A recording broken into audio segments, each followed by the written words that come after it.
En prélude au sommet du comité des 10 de l'Union africaine sur la réforme du Conseil de sécurité des Nations Unies, les ministres des Affaires étrangères se sont réunis à Livingstone, en Zambie. Au cours des travaux préparatoires le 8 mai dernier, ils ont plaidé pour l'intervention directe de l'Afrique au Conseil de sécurité dans la gestion des affaires du continent. L'Afrique doit être entendue à chaque fois que ses préoccupations en matière de sécurité et même ceux du reste du monde sont à l'étude. Le Conseil de sécurité et ceux qui le contrôlent doivent donc ouvrir les portes.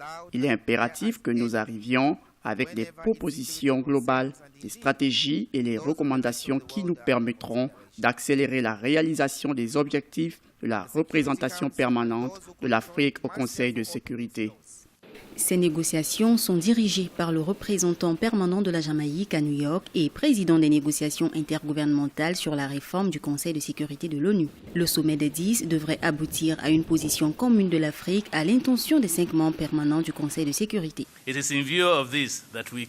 dans cette perspective que nous continuons d'exiger un modèle de réforme qui assurera le droit légitime de l'Afrique à la représentation géographique juste et équitable au Conseil de sécurité.